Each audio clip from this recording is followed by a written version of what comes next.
Hi guys, welcome to the unfiltered podcast. ఇది నార్మల్గా ఏ horror వీడియోనో లేకపోతే ఏ కామెడీ వీడియోనో ఆర్ఎల్స్ ఏ డివోషనల్ వీడియోనో అలాంటిది ఏం కాదు. ఇది ఒక అన్ఫిల్టర్డ్ పాడ్కాస్ట్ అనమాట.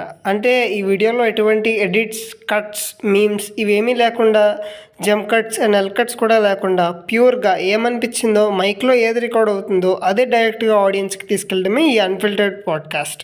ఈ పాడ్కాస్ట్ సిరీస్లో ప్రాక్టికల్ వరల్డ్లో మనం నిజంగా ఫేస్ చేసే ఫియర్స్ని అండ్ యాంగ్జైటీ అండ్ స్ట్రెస్ డిజార్డర్స్ని బయట ప్రపంచానికి చెప్పలేనివి కొన్ని ఇక్కడ మనం డిస్కస్ చేద్దాం. Interesting right? అందుకే స్టార్ట్ చేశా. ఈ ఛానల్లో నేను చెప్పేవన్నీ కూడా ఏదో ఒక ఫియర్ నుంచి బయటకు వచ్చిన వాళ్ళు లేదా ఫియర్ని ఎక్స్పీరియన్స్ చేస్తున్న వాళ్ళ పర్సనల్ ఎక్స్పీరియన్సెసే. ఈ ఫస్ట్ వీడియోలో నా ఎక్స్పీరియన్స్ అండ్ నాకున్న పర్స్పెక్టివ్ని ఎక్స్ప్లోర్ చేద్దాం రండి. వీడియోలో కొద్దిగా ఇదిగా ఉంటుంది కాంటెంట్, డిస్క్లైమర్ చదువుకోండి ముందే.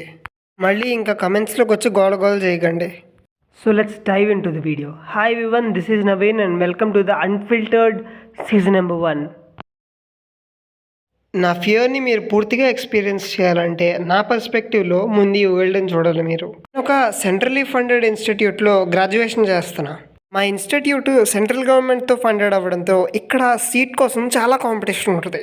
ఆ కాంపిటీషన్లో 18 సీట్స్ని యూనివర్సిటీ ఫిల్ చేస్తే ఆ 18 సీట్స్లో నేను ఒకడిని. ఇలాంటి ఇన్స్టిట్యూట్స్లో చదవాలని చాలామంది అనుకుంటూ ఉంటారు. బట్ ఆ ఛాన్స్ నాకు వచ్చింది. వెళ్ళిన కొన్ని రోజులకే, అంటే ఫస్ట్ సెమ్ అయ్యేసరికి అర్థమైంది బయట నుంచి చూసేంత లావిష్గా ఇక్కడ లైఫ్ ఉండదు. ఇక్కడ కొన్ని సిరీస్ ఆఫ్ ఇన్సిడెంట్స్ జరిగాయి నాకు. సో ఈ సిరీస్ ఆఫ్ ఇన్సిడెంట్స్ నా లైఫ్లో నా పర్స్పెక్టివ్ ఆఫ్ థింకింగ్నే మార్చేశాయి. ఈ ఇన్సిడెంట్ గురించి మీకు క్లియర్గా చెప్పాలంటే, ఈ ఇన్సిడెంట్ జరగడానికి ఇంకో ఇన్సిడెంట్ ట్రిగర్ అవ్వాల్సి వచ్చింది. ఆ ఇన్సిడెంట్ ఏంటిదంటే, నేను మేనేజ్మెంట్ డిపార్ట్మెంట్లో చదువుతా. సో నేను ఒకసారి ఒక లెక్చరర్ని కలవడానికి పక్క డిపార్ట్మెంట్కి వెళ్ళాను. ఆ లెక్చరర్ కంప్యూటర్ సైన్స్ డిపార్ట్మెంట్లో కోర్ సబ్జెక్ట్ చెప్తారు. నేను అలా వెళ్ళినప్పుడు మా డిపార్ట్మెంట్ ఫ్యాకల్టీ ఒక ఆవిడ నన్ను పిలిచింది. నువ్వు అక్కడికి ఎందుకు వెళ్తున్నావు, వాళ్ళతో ఎందుకు తిరుగుతున్నావు, why are you doing all this అని చెప్పి నాతో కొద్దిగా ర్యాష్గా మాట్లాడింది ఆవిడ. అంటే మరీ అంత కాదు, కొద్దిగా. ఈ ఇన్సిడెంట్ని మీరు గుర్తుపెట్టుకోండి, తర్వాత మీకు ఈ ఇన్సిడెంటే డాట్స్ కనెక్ట్ చేస్తుంది. ఆ రోజు నుంచి నాకు ప్రతిరోజు ఏదో స్ట్రాంగ్గా జరగబోతుంది అని చెప్పి నాకు గట్టిగా అనిపించేది. సో 2 నెలలు గడిచింది, సెమ్ దగ్గరికి వచ్చింది, రాసాం. సెమ్ రాసిన తర్వాత అప్పుడు దాకా నేను ఒక్కసారి కూడా ఇందులోనే ఫెయిల్ అవ్వలే. ఫర్ ద ఫస్ట్ టైం నా సర్టిఫికేట్ మీద నేను ఫెయిల్ మార్క్ చూశాను. For the first time core సబ్జెక్ట్లో ఫెయిల్ అయిపోయాను. అప్పుడు వాడి అమ్మ, నేను ఫెయిల్ అవ్వడం ఏంట్రా, అసలు నేను ఫుల్గా రాశాను కదా అని చెప్పి ఆ ఫ్యాకల్టీ దగ్గరికి వెళ్ళి అడిగాను నేను. మేడం, వాట్ ఈస్ దిస్, అసలు నేను ఫుల్గా రాశాను కదా, కంప్లీట్ చేశాను, అయినా కూడా ఎందుకు ఫెయిల్ అయ్యా అని అడిగా. అప్పుడు ఆవిడ ఒక సాడిస్టిక్ స్మైల్ ఇచ్చి, చూడు ఆ పక్క డిపార్ట్మెంట్ హెచ్ఓడి పిలుస్తున్నారు, ఒకసారి వెళ్ళు అని చెప్పింది. నేను ఏం పిలవట్లేదు మేడం అని నేనంటే, ఆవిడ తిరిగి లేదురా పిలుస్తున్నారు చూడు చూడు అని చెప్పి 10 నిమిషాలు నన్ను కన్విన్స్ చేసి నన్ను అక్కడ పంపించింది ఆవిడ. వెళ్ళి చూసి ఆ పర్సన్ అడిగితే నేనేం పిలవలేదురా అని చెప్పన్నారు. అప్పుడే నాకు అర్థమైపోయింది. నేను పాడ్కాస్ట్ స్టార్టింగ్లో మాది సెంట్రల్ ఇన్స్టిట్యూట్ అని చెప్పాను కదా, అంటే మిడ్సే కాకుండా సెమ్స్ కూడా మా వాళ్ళే కరెక్షన్ చేస్తారు అండ్ రీవెరిఫికేషన్కి బయటకు కూడా పేపర్ వెళ్ళదు. సో ఏమవుతుందంటే మొత్తం అన్ని మార్క్స్ మా ఫ్యాకల్టీ చేతిలోనే ఉంటాయి. యాక్చువల్లీ నీకు 35కి పాస్ అంటే నువ్వు అటెంప్ట్ చేసినందుకు కనీసం 1 మార్కేనా వస్తుంది కదా, 0 రాదు కదా. నాకు అప్పుడు క్లారిటీ వచ్చేసింది.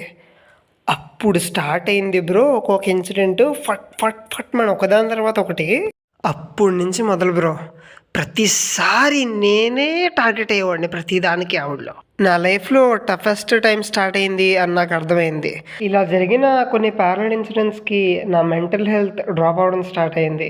ఒకనొక టైంలో నేను స్లోగా డిప్రెషన్లోకి వెళ్ళడం నోటీస్ చేశాను. డిప్రెసివ్ థాట్స్ అండ్ సరిగ్గా నిద్ర పట్టేది కాదు. ఎక్కడికి వెళ్ళినా ఏవో పిచ్చి పిచ్చి ఆలోచనలు, ఆ స్టేట్లోకి వెళ్ళిపోయాను నేను.